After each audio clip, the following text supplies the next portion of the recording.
Dolly is a scary story about a girl named Autumn who goes to school and finds that there is a new girl in her class who looks so perfect, she could almost be a doll. On her first day back at school after the summer holidays, Autumn was delighted to see all her friends again. When they filed into the classroom and took their desks, the teacher said she had an announcement to make. "Class, we have a new student this year," she said. "Her name is Dolly." Autumn looked at the new girl. She was really pretty, with long blonde hair, bright blue eyes and pale white skin. Her features were so refined that they looked almost too perfect, as if they had been carved from porcelain. The year before, Autumn had been the new girl at school and she knew how difficult that could be. It had taken her a long time to make friends, so at lunchtime, she made a point of sitting beside Dolly. She wanted to make her feel welcome and help her settle in. "Hey," she said cheerfully, "welcome to our school." Dolly looked up. "Oh, thank you," she said. Her voice was very sweet and polite. "It's nice to meet you. What's your name?" "I'm Autumn," she answered. "I was new once too. I know how it feels. You'll get used to it." "Yeah, I hope so," sighed Dolly. "I don't really know anybody yet." "Well, now you know me," smiled Autumn. "Hey, if you like, you could come over to my house after school." "Sure," said Dolly, grinning from ear to ear. "That sounds like fun." Over lunch, they talked about a lot of things. As it turned out, they had a lot in common. The two girls shared the same interests: clothes, hair, and makeup. Both of them also collected dolls. Autumn was actually surprised by how well they got along, and after only knowing each other for one day, she felt like they were the best of friends. Dolly was turning out to be really nice, smart, and interesting. She really was perfect, just like a doll. At the end of the day, when school had finished, Autumn waited for Dolly and the two girls walked home together. When they reached home, Dolly took one look and exclaimed, "Wow, your house is so cool." "Really?" asked Autumn, looking at the plain semi-detached. "It's just a normal house. I bet yours is much cooler." Dolly grinned. "Definitely not," she said. The girls ran up to Autumn's bedroom and had a really fun time just talking about stuff. Autumn showed Dolly her clothes, her makeup, and her collection of dolls. Then, they went downstairs to watch TV. Not long after that, Autumn's mother arrived home from work. "Is that your sister?" asked Dolly as she walked in. "My sister?" Autumn laughed out loud. "No. That's my mom." "Really? Wow, she looks so young," exclaimed Dolly in amazement. Autumn had to go to the bathroom, so she excused herself. When she came back, she found her mother sitting in the living room, deep in conversation with Dolly. "Autumn, your friend is so interesting and talented," said her mother. "Did she show you her trick?" "What trick?" asked Autumn. "She can do ventriloquism," said her mother. "Go on, Dolly. Show her." Autumn looked at Dolly. "You're able to throw your voice?" she asked. "Yes, of course," replied Dolly. Her lips never moved. That night, as Autumn lay awake in bed, she thought about her new friend. She didn't know what it was, but something about Dolly unnerved her. Maybe it was the way she was able to speak without moving her mouth, or maybe it was how she always seemed so perfect. "I guess that's why her parents named her Dolly," she mumbled to herself. The name definitely seemed to fit her. Looking at the time, she saw that it was growing late, so she switched off the bedside lamp, rolled over, and went to sleep. Suddenly she heard a strange, high-pitched laugh. She shot up. Who was that? She was a little scared.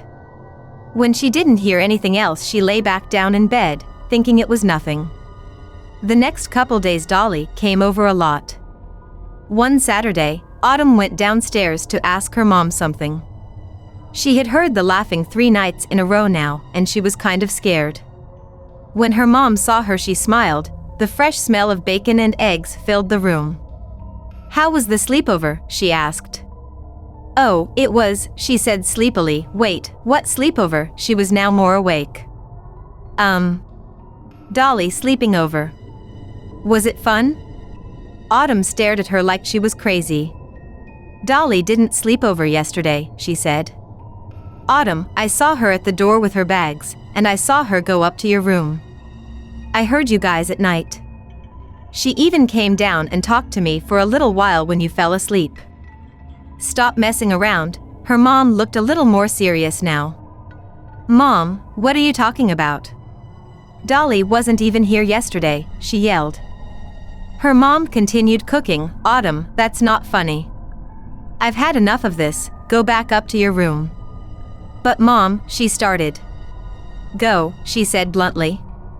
Later that day, Autumn leaned over to Dolly in class and whispered, Hey, Dolly, I know this might sound strange, but did you sleep over in my house last night? If I slept over, don't you think you'd know about it, whispered Dolly. Well, the thing is my mom said you slept over last night, said Autumn awkwardly, but I don't. What's going on? Forget it. I think my mom is just going senile. Dolly just smiled sweetly. The next day, Dolly was absent from school. When she didn't show up the day after that, Autumn began to think it was odd. Usually, she never missed a day of school. Something else struck Autumn as weird. Whenever Dolly's name was mentioned, one of the girls in her class named Brianna always seemed very nervous. Things are getting kinda weird, Autumn thought. When she walked into her room that night, she was thinking deeply, so the scream she heard scared her, except the weird thing was that the scream was hers. Sitting on her bed there was a ventriloquist's puppet. Its mouth was open and its big eyes just stared vacantly at her. She ran downstairs to tell her mom, and to see if she put it there as a joke. She ran into her mom's room, but all the lights were off. Mom, she asked, scared to death. Yes, her mother replied in a hoarse voice as if she had a sore throat. Are you okay, Mom? I have a little cold, that's all, she replied. I'm scared, there's a puppet sitting on my bed. Can I sleep with you? She asked. Sure, said her mom in a rough voice. Autumn almost fell asleep and had calmed down when she heard the laughing. She burst out into tears, and surprisingly her mom stayed asleep. The next day her mom wasn't there. There wasn't any note or anything. She was getting really scared. After a week of her not coming back, she decided to call the police. Dolly had come back to school and said that she was really sorry about her mom thousands of times. They looked for her mom for a long time, and a week later Dolly offered to let Autumn come to her house to make her feel better. She agreed, and after school they went for a sleepover. What's that? Autumn asked while Dolly was giving her a tour. She was pointing at a door. Nothing, Dolly said sternly. I mean, her voice got sweet again, that's my mom's study, so, don't go in there. Okay, Autumn said. That night, Autumn woke up and had to go to the bathroom, so she walked downstairs. This house sure is big, she mumbled to herself. Someone could easily get lost here. She found what she thought was the bathroom and opened the door. The second that it opened, she noticed it was Dolly's mom's study, and was about to apologize when she noticed something strange. Instead of an office, it was a staircase leading down to what looked like a basement. Huh, she said walking down. It was really dark and she was starting to get scared. Eventually she arrived downstairs and searched for a light switch. She found one and turned it on. The light swung back and forth, and she only got glimpses of the terror that was there. What was this? Autumn's eyes grew wide as she saw the bodies all over. Strings that you would find on puppets were on them, reaching the ceiling. Their mouths were cut like puppets too, and some of them were open, just moved down, their jaw wasn't doing anything. She could see chunks of their backs out, a place to put forehand in and make them talk. Then she saw something even worse than all of this. There was her mom in a puppet pose. She couldn't scream, this was the most horrifying thing she could imagine. She started to weep quietly, scared to death. Suddenly, she heard Dolly's voice behind her. Didn't I tell you not to come down here? This is your mom's study? Autumn said, crying now. Of course not. Look, said Dolly, and she pointed to a human puppet in a corner. This one was polished and actually looked like it was wood. That's my mom, this is my art studio, she laughed. What? Autumn backed up and screamed when she hit a dummy. It's not that bad, Dolly started as she walked over with some strings. In fact, you're my next project. The Telltale Seaweed. It sounded like a good idea when it was first proposed, spending the Thanksgiving vacation with the Ronan family in their house on Cape Cod. Gwen and Juliet Davis's minds were filled with pictures of a traditional Thanksgiving in New England. Cape Cod was, after all, pretty close to where Thanksgiving began. What better place to celebrate? The romance of the idea began to fade as soon as they began the drive up. Coming out of New Jersey, the traffic was terrible. Gwen and Juliet knew it was a holiday weekend, and they should have left early to avoid the traffic, but they hadn't. Why? For exactly the same reason that hundreds of thousands of others jamming the roads hadn't. They thought they could get away with it. The sun was setting before they reached Rhode Island, and it was pitch dark long before they reached the Cape. The weather wasn't clear and sparkling as it had been in all of Gwen and Juliet's mental pictures. On the contrary, the day was damp and gray, and as they neared the Cape, the fog began to swirl about them. Pellets of sleet crashed against the windshield. On the radio, the weatherman was talking about a traveler's advisory. It was, as Gwen noted sarcastically and repeatedly, a lovely night for a drive. The Cape Cod trip had been principally Juliet's idea, and now that things were going wrong, Gwen was not about to let her forget it. Finally, and most ominously, there was the car itself. According to the ads, Volvos were supposed to last an average of 11 years. Juliet's Volvo was 12 years old, and not at all well. It had been making funny noises for about a week. All this time Juliet had insisted that there was nothing seriously wrong. In fact, she had secretly feared that there was something seriously wrong, because she didn't have the money to have the car repaired. She hoped it would get through the Thanksgiving trip. By the time they actually reached the Cape, the old Volvo was not only making funny noises, it was trembling violently. Then it stalled once or twice, and died altogether. Neither Gwen nor Juliet knew the first thing about automobile motors. They also didn't know where they were. As luck would have it, the car had kept running until it reached a very dark and deserted spot. There wasn't another car in sight, and since it was already very late, there seemed a good chance that it would be a long time before another car passed. There might be no more traffic on that road until morning. The weather turned colder, the fog got thicker, and the sleet fell ever harder. The girls were overwhelmed by a feeling of hopelessness and panic. A person could freeze to death on a night like this. The nearest town, as they recalled, was many miles back, a difficult, perhaps an impossible, walk. Then, as the fog cleared for a moment, they caught sight of a house not more than 100 yards away. There were no lights on, and the house looked deserted, but the sight of it cheered them anyway, and they made right for it. As they had suspected, the house was abandoned. It might have been a summer place closed for the season, though this house looked as if it had been empty for more than a few months. Besides, the house was too large to be a summer place. The sisters inspected the outside of the house with a flashlight, and they noticed that one of the shutters was broken and the window behind it unlocked. It would be easy to raise the window and climb into the house. Juliet, the more decisive and impulsive of the sisters, suggested that they should get blankets out of the car and spend the night in the deserted house. Gwen objected, saying that you can't just go breaking into other people's houses. Juliet countered by asking whether it was better to be a trespasser or freeze to death. The argument did not go on for long. There were just a few pieces of old furniture in the place. Obviously, everything of value had been removed long ago. The floor was covered with a thick layer of dust. The girls didn't feel like exploring. They huddled on the floor wrapped in their blankets. It was cold, the floor was hard, and though Juliet and Gwen were both desperately tired, sleep did not come easily. They may have lain there for an hour, perhaps more, when both girls thought that they heard a noise from the area of the fireplace. In the gloom, they could just barely make out what appeared to be the figure of a man dressed like a sailor. "Who's there?" Juliet shouted. At that, the figure seemed to shimmer and dissolve.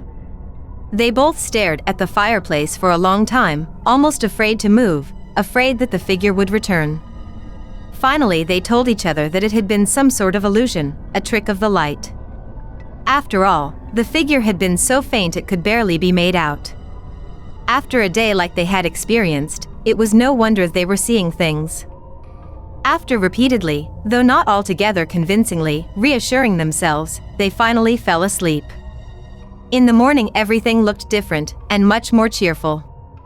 The fog had lifted, and the sun could be seen through fast-moving clouds. The weather was definitely clearing. The house in which they had unexpectedly spent the night was old and dusty, but not at all spooky in the morning light. They probably would have always believed that the figure in front of the fireplace was just an illusion, had it not been for Gwen's acute eyesight. In the light slanting through the shutters, she noticed something shine in front of the fireplace. It was a small pool of water in the midst of the otherwise undisturbed dust. The water didn't seem to have come from a leak in the floor or ceiling, and when she put her finger in the water and lifted it to her tongue, the taste was salty. It was seawater. In the middle of the pool of water was a greenish substance that looked like a bit of seaweed. After that discovery, the sisters went out to the road, where they were able to hail a passing motorist who gave them a tow to town. Within half an hour, the old Volvo was fixed and running again. After a disastrous start, the Thanksgiving weekend turned out to be a very nice one indeed. Still, the figure by the fireplace was never entirely forgotten. Gwen used to repeat the story frequently. It usually got a good reception, though most people didn't believe it. Then about a year later, she told the story at a party in New York. One of her listeners was a young marine biologist. "I would never have left that house without taking the seaweed," he said. "Of course you wouldn't," she answered, "and neither did I." Out of her purse she took an envelope that contained a small, dry, brownish substance. Before she had left the house, Gwen had picked up the seaweed. Later she dried it and carried it around as a sort of souvenir. The marine biologist asked if he could have the substance and said that he would take it back to his laboratory and try to identify it. Gwen agreed and gave him the envelope. He called her a few days later. "You're right," he said. "It is seaweed, though a rather rare kind. As far as we know, it grows only on dead things." The Easter Bunny. In 1949, a man in a bunny costume was commonly seen wandering the neighborhood of a small town in Fairfax County, Virginia, and watching children that were at play. When any children talked to him and asked who he was, he told them he was the Easter Bunny. He would always stand out there on nice spring afternoons and watch the children until they went inside so he could find out where they lived. At night, he would break into their houses and hack up their parents with an axe. Then, he kidnapped the children and disappeared into the night. After a while, when all the kids in the neighborhood had disappeared, the police finally connected the murders and kidnappings to the strange man who had been seen posing as the Easter Bunny. However, he proved to be elusive. Nobody knew who he was or where he lived. Shortly afterwards, however, the Bunny Man was seen again in another neighborhood in the daytime, but when police responded, he was gone. The police decided to do a night patrol to try and catch him. Sure enough, the man in the bunny costume was seen heading towards a house. He was holding an axe. The police pulled their car over and heard him singing, "Here comes the Easter Bunny. Hacking up all the parents I can, hippity-hoppity, bloodshed's on its way." They yelled for him to freeze, but he ignored them and kept on walking. They got out of the car and warned him to put the axe down or they would shoot. Instead, the man charged at the police, swinging the axe above his head. The police had no choice but to shoot him. Their bullets ripped through his costume and he fell to the ground. Emergency services were called and the man in the bunny costume was pronounced dead on the scene. The police tore off his mask and looked at his face, but they didn't recognize him. Nobody knew who he was and they were never able to identify him. Another problem was that with the Easter bunny dead, there was no one to tell the police what he had done with all the kids he kidnapped. One day, 2 fishermen were down by the bridge when they heard a bunch of children crying. They went to investigate and found a shed underneath the bridge. The door of the shed had a big padlock on it. They could hear children inside screaming for help. One of the fishermen stayed there and tried to calm the kids while the other ran off to get the police. When the police arrived, they fetched a bolt cutters and broke the lock, letting the kids out. Then, they searched the shed and discovered a bunny costume and all kinds of weapons. The police concluded that this was the secret hideout of the Easter bunny. They cleared it out, took everything into evidence, and then had it demolished. A year later, the mayor wanted the town to forget that the Easter bunny ever existed. He banned the celebration of Easter and outlawed the sale of Easter eggs. Over the years, the story of the Easter bunny became an urban legend, prompting thrill-seekers to venture over to the bridge where his shack once stood. It was a common dare among teenagers to venture out there, especially on Halloween night. Those who dared to go often would report seeing a figure standing in the tunnel with an axe in its hand. If no figure was visible, any teenager brave, stupid, or drunk enough to go inside the tunnel would be caught in a blinding flash of light. When it cleared, their hacked-up bodies would be hanging from the top of the bridge. The bunnyman's ghost was rumored to be the cause of this. They say he also roams the nearby woods, chopping up any teenagers he finds in them. Every year on Halloween, the cops try to keep thrill-seekers from going to Bunnyman Bridge. Since there is a railroad on top of the tunnel, it is illegal to wander around on top of the bridge or loiter around it. If caught, the cops will give you warning to get out while you can. If you value your life, please obey them. Unless, of course, you want them to tell you the true story of the Easter bunny. My sister's doppelganger. They say that if you see your doppelganger, it is a very bad omen. A doppelganger is an evil counterpart of a ghostly double, and it appears when you least expect it. The following doppelganger story are supposed to be true. This happened when I was 11 years old and my younger sister was 9. It was a Saturday afternoon and we decided to play a game of hide and seek. I looked at my watch. It was 12 p.m. I leaned against the wall, covered my eyes and started counting while my sister ran off to hide. When I counted to 100, I turned around and opened my eyes. Ready or not, here I come, I shouted, and I started searching for my sister.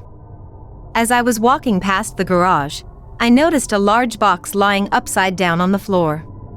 Peeking out from under the box, there was some blonde hair. The box even moved a little. I laughed because I had found her so easily. I ran over to the box and picked it up. There was nothing underneath. The box was empty. Puzzled, I stood there, wondering how I could have missed her. I figured I must have just imagined the blonde hair, so I continued searching. I walked around the side of the house and saw my sister just standing there in the backyard, not making any attempt to hide. She was smiling at me, but there was something strange about her, something creepy. Then she started waving at me and beckoning for me to come closer.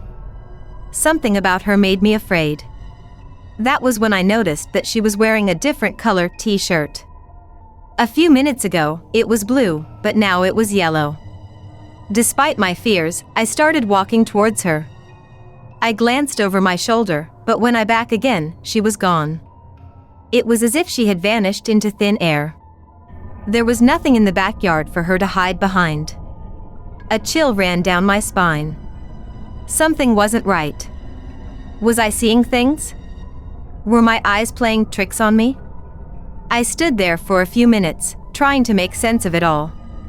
I was anxious and scared. I thought I was losing my mind. I walked around to the front of the house. There was a large maple tree standing in the middle of the garden. Looking at the tree, I noticed that there was someone standing behind it. I could just see the edge of the figure sticking out from behind the tree trunk, but I could tell they were wearing a purple t-shirt. I ran towards the tree and looked behind it, fully expecting to find my sister standing there. There was no one there. I searched all around the area, but there was no sign of her. In a panic, I ran back to the house to tell my mother that something very strange was going on. When I walked into the living room, my sister was sitting there on couch, watching TV. She was wearing a bathrobe and had a towel wrapped around her head. I gasped in disbelief and asked her where she had been. She told me that she had been hiding in the box in the garage at first, but I never came by to find her. After a long time, she got tired of waiting, so she went around to the backyard, but she couldn't find a place to hide. Then, she went around to the front and hid behind the maple tree for a while. She said she must have waited for an hour without seeing any sign of me. Eventually, she got tired and went inside. She took a shower and sat down to watch TV. I looked at my watch. It was already after 2 p.m. Somehow, 2 whole hours had gone by without me noticing at all. I have no idea what happened that day. It was as if I had stepped into some kind of time warp and somehow I had seen my sister's doppelganger.